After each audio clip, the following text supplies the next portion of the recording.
Hey everybody, I'm JJ Johnson. You're watching Reality Survival.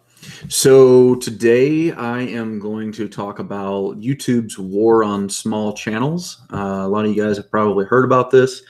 YouTube has sent out an email to a lot of the smaller channels, that if they don't have a certain number of subscribers and a certain number of watch hours, I think it was 1,000 subscribers and 4,000 hours of watch time or something like that, then they were not going to allow their channels to be monetized.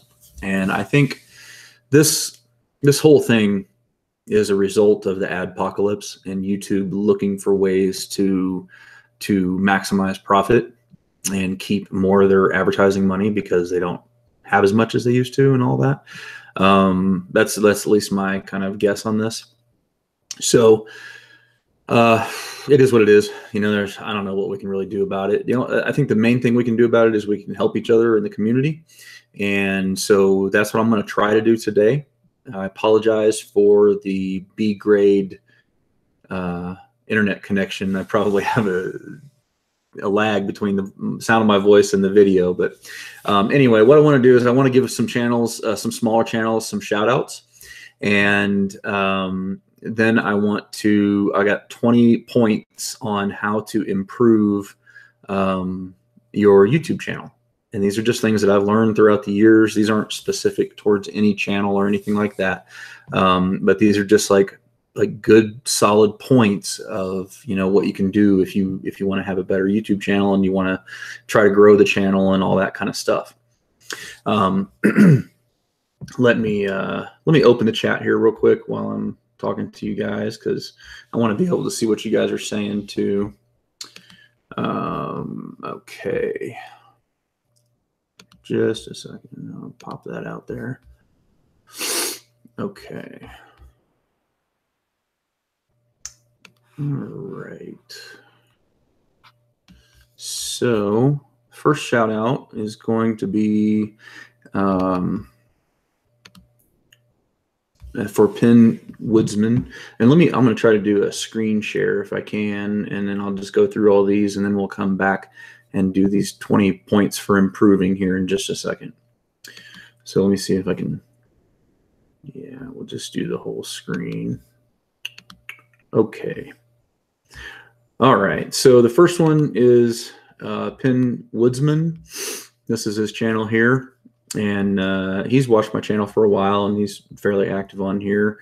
And I'm really going through guys that I've tried to pick channels that look like they're below the threshold in some way, or that maybe the view hours might be low, and I'm really just kind of guessing. So anyway, yeah, check out Penn Woodsman. I'll also put all these links in the description below. They should be there already if I did it right. The next one is for Hupple's Cat. He's been putting out a lot of videos lately, doing a bunch of stuff on nuclear war and all that kind of stuff. He puts out good information. He talks with a really funny accent. I'm just going to warn you. I think he's from north of the border somewhere. So I'm not sure how much we can trust him, but I'm just kidding. Anyway, the next one is Curtis Albrecht. He's a guy that lives here in Cheyenne, and I've gone over and had a beer with him before and sat around the campfire and stuff. I'd like to get out and do it again here one of these days, probably when the weather gets nicer. But he does a lot of stuff with solar. If you want to learn about solar panel stuff, he's got a ton of videos on it, and he's just got a bunch of really great knowledge on it. Next one is Autumn Oaks Farm. I didn't even know until today that Autumn Oaks Farm was putting out videos, but I watched one of them on his response to Canadian Prepper, and I thought it was really good. So you guys could definitely check him out. Next one is Finger Lakes Prepper, who also is usually pretty active on here, and I didn't know he was doing videos either. So it looks like he's written a book or something like that, and I think he's reading it, which is kind of cool. I know there's been a few channels that have done that and done pretty successful at it. So take a look at him. Mark over at Bumblebee Junction. He has helped me moderate and different things like that. He's got a good channel. They got a homestead out there, and he's always showing different things on the homestead and all that kind of stuff. So check him out as well. And Renaissance Marine TV is another one. Obviously, I'm assuming that he was a Marine. I don't know for sure. A lot of these, I unfortunately don't get a chance to watch as much YouTube as I would like, but I want to try to help support you guys. So, okay, the next one is Tom Olpeson, and his is, I think it's mostly sort of like does a lot of VRs and almost like a vlog kind of thing. And the last one is my son, Captain X-Man. If you've got kids that like to watch Minecraft and different gaming videos, Nerf war videos and stuff like that, he asked me to give him a shout out too. So that is pretty much that. Let me get my screen reset up again so I can see you guys. Hey, Brandon. I talked to Praxis Prepper, and we're gonna do an interview here pretty quick. All right. Okay, let me stop the screen share. Oops. How does it work? Oh, stop. There we go. Okay. All right. So I'm going to try to keep this fairly short because I know it probably sucks watching when I have a bad internet connection. Hey, Guns and Gear Network, what's up? Yeah, his channel, it's on gaming, so it probably will be bigger than mine before too long. You guys can check out Guns and Gear Network as well. He's been doing videos for a couple of years now, and he's got a lot of growth and he's doing real good. Okay, so the first thing on improving videos, and again, if you already know this stuff, I'm not trying to insult anybody's intelligence. They're just kind of 20 real basic points for any channel that is wanting to grow their channel, and they're not really in any particular order, but anyway, with that, number one is subscribe to Daryl Eves and Tim Schmorier at Video Creators.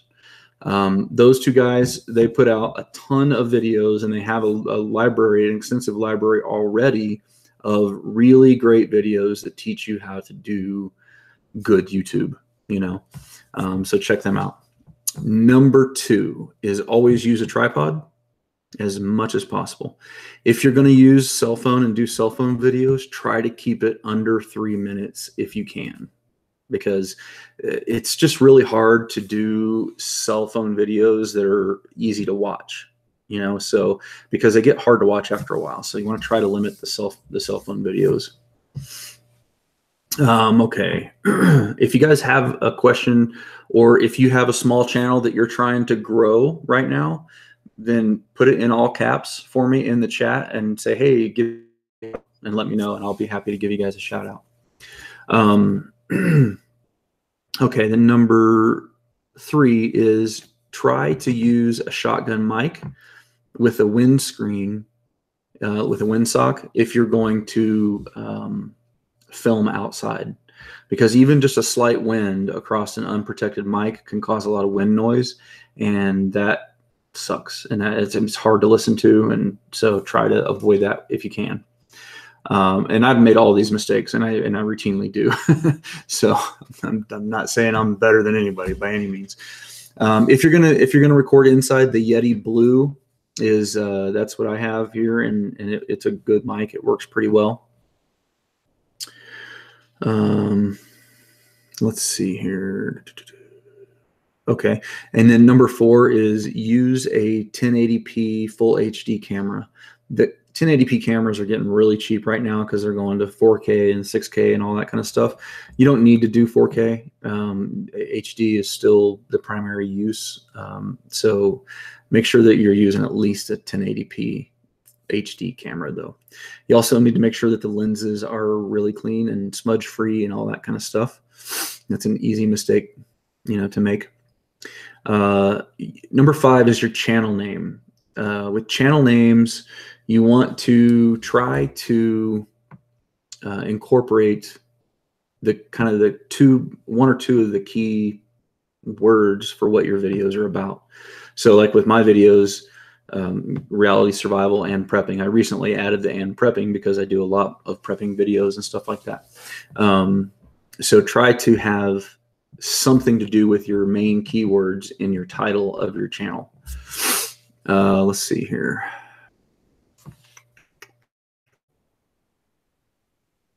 The video titles, when you put your title in, it should also be on topic and trying to use a couple of the keywords related to that video as well. If you're doing a product review, put the name of the product in there as well. And I believe that I heard that the name of the product, it usually is best if it goes, like if you put like survival gear review, Katadyn pocket water filter. You want to put the name of the item at the last part of the title. I don't know if that makes a difference or not, but the next one is your metadata. It sucks and it takes a lot of time to go into the back end and to fill out all the information. But I believe that YouTube rewards you for doing that. I do that on all mine. It takes time, but put in the date that it was recorded and all the caption information and that it hadn't aired on TV before. Make sure you fill out your tags and put in as many tags as you possibly can that are all related to the video specifically. All right. Let's see here. And you want the tags, you want the title and then the description and the tags to all kind of contain the same kind of things. In the description, you want the first 3 to 5 sentences to be about what the video is about and have as many of the primary tags in there as you can. And so you should have some repetitiveness between the title, the description, and the tags. And that's just sending YouTube signals on what the video is about. Let's see. So the next one, number 9, is social media presence. I can't emphasize this enough. If you want to have a successful YouTube channel, you really need to have a Google Plus account. You need to have a Facebook page, a Facebook group. You need to have StumbleUpon, Tumblr, LinkedIn. I mean, all those places that you can share those videos to, you really need to be sharing those videos out to those places if you're trying to grow your channel. Now, if you're making videos and you don't care, then that's all cool, just no big deal.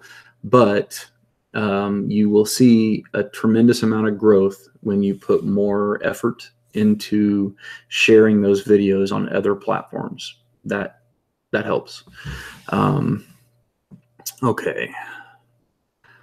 Number 10 is I recommend using TubeBuddy, and that's TubeBuddy.com.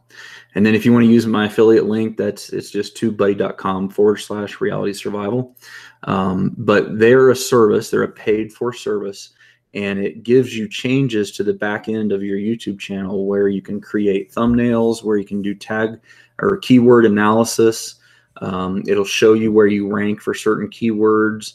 You can do automated templates for your cards and for your end screens, all that kind of stuff. And it's really, really, really helpful, and it saves a lot of time. You can do a ton of stuff with TubeBuddy. And so I definitely recommend, if you're serious about trying to grow your channel and you're wanting to manage your time, then it helps, definitely. Number 11 is with your thumbnails, make sure that they are easy to read and that they have like your logo somewhere on them and it's consistent so that people can see when they get used to what your thumbnails look like, they'll be able to see your videos and pick those out. Let's see. Sorry if I'm hurrying too fast. I'll take some questions here at the end if anybody has any. Number 12 is make sure that you do a little bit of research. Make sure that the tags that you're putting in for your videos are ones that are being searched. Don't put in terms that nobody's going to search for. Like, try to think like, okay, if I wanted to learn about whatever my video is about, what would I put into YouTube to find that video? And that's what you want your tags to be. And I think that when I look at some of my more successful videos, as opposed to individual keywords, I think YouTube likes phrases even better. So if you can put in like 5 or 6 of the phrases that people would search for, then I think those do a little bit better. Hey Jack, what's going on? Hey Rebecca, and be prepared. Hello. Okay, let's see. Number 13 is if you have an intro, a channel intro, and I recommend you do. It looks professional and that kind of stuff. You can get them for free on a lot of different sites. Just go to Google and type in free intro, free video intros, and you'll find a list of sites that'll do it for you. But you want to make sure that they are about no longer than 10 seconds. 5 to 7 seconds is good. 10 seconds is the max. You don't want any longer than that. Number 14, sound is 51% of video. So try to do everything that you can to have good sound. It can be hard. Like when I'm in the barn, it's difficult because you get a lot of reverb when you've got real hard walls. So I've got like carpets down and stuff like that in the barn and everything like that, trying to get the sound a little bit better.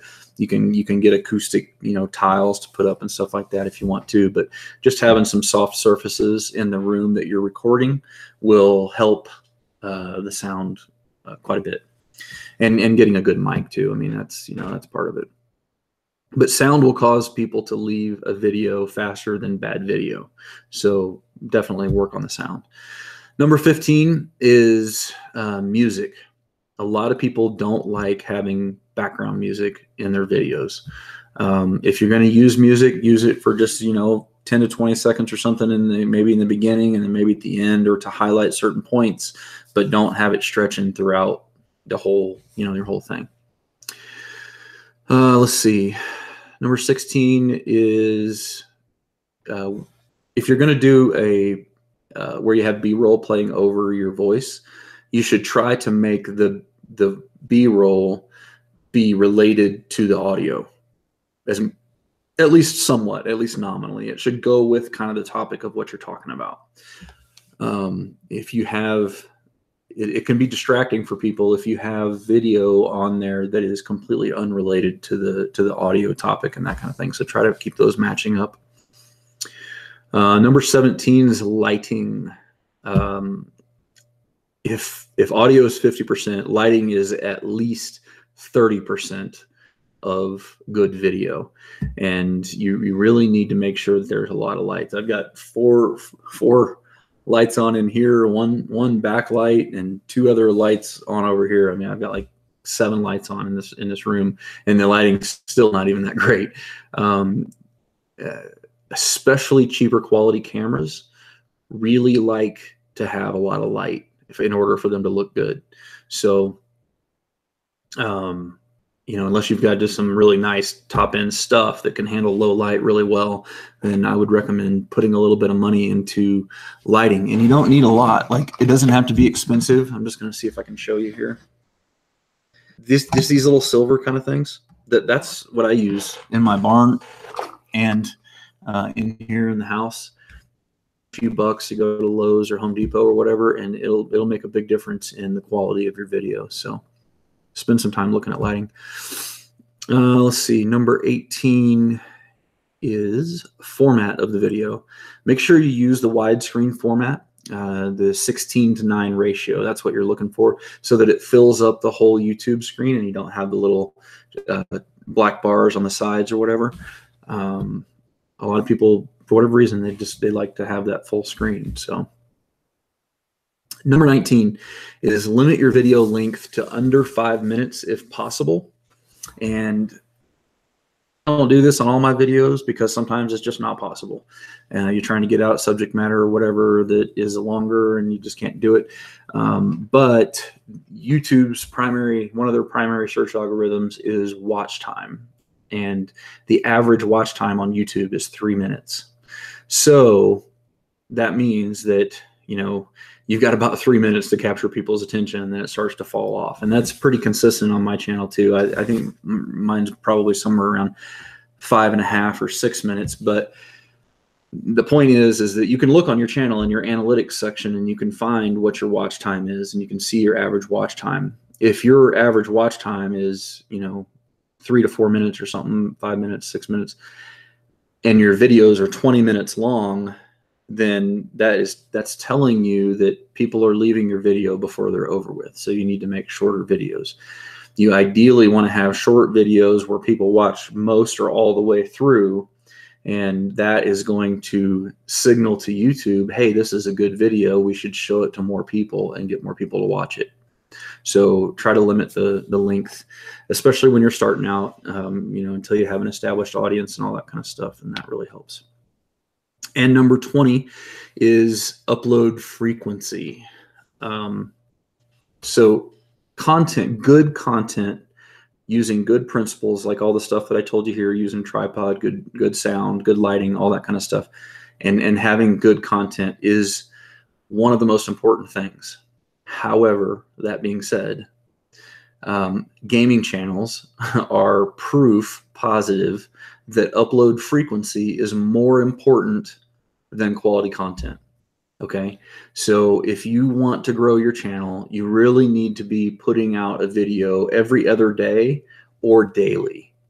YouTube responds way better to channels who upload on a regular basis, reoccurring multiple times a week, than they do channels who only upload once a month. And there are big channels that only upload once a month or whatever the case may be, or once a week or whatever, like Smarter Every Day or something, those kind of big channels that do well, but they have really good production value and they put out really great information. And I mean, they're exceptional channels, but when you're a smaller channel and you're trying to grow, I firmly believe that uploading frequently is going to be one of the biggest things that help you out.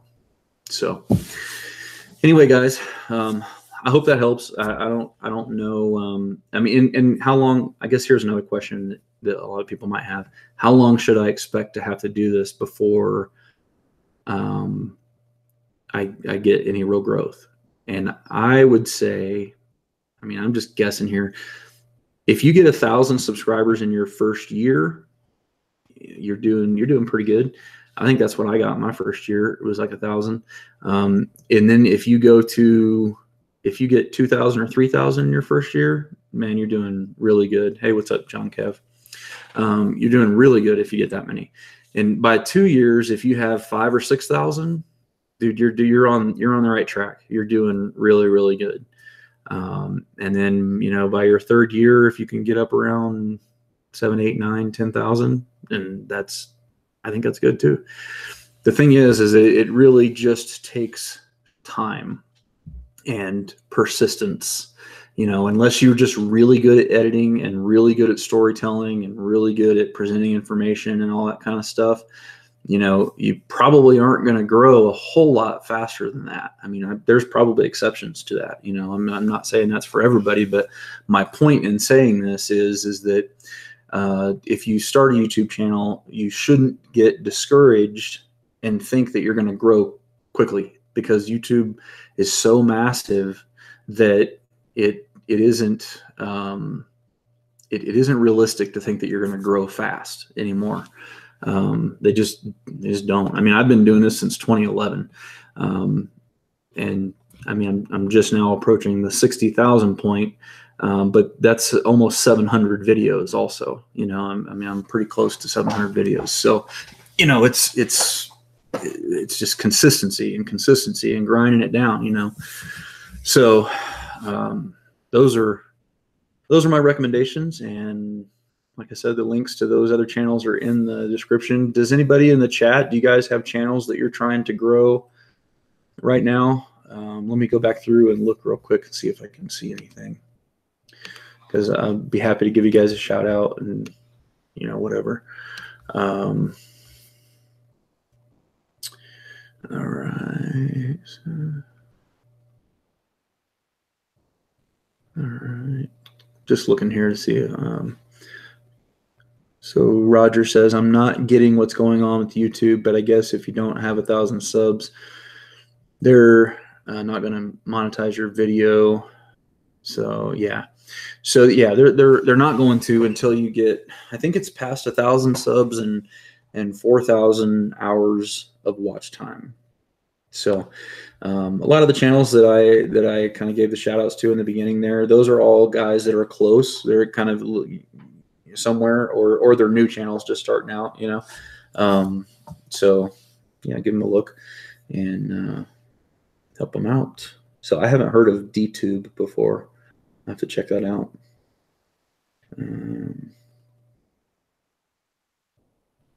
Yeah.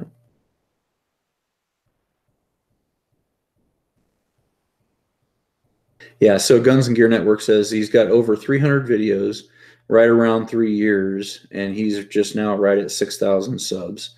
So I mean, and that's, you know, his is a good example of, and I'd say his growth is pretty good. You know, I mean, he's been doing a really good job. So anyway, guys, I didn't have too much else. If you have any questions or you want to throw in any comments, then go ahead and stick them in the comments down below, or if you're in the chat and you have any questions, put them in there and I'll be happy to answer them. Otherwise, if there's nothing else, I'm going to go ahead and get off here pretty quick. VSO channel says, no offense, guys, but this is the way it is at the beginning. You had to actually apply for this partnership. Yeah, that's true. You used to I don't remember what the threshold was, but you used to have to apply, and they'd look at your channel and then decide if you were going to get monetization and stuff. And it was kind of a pain back then.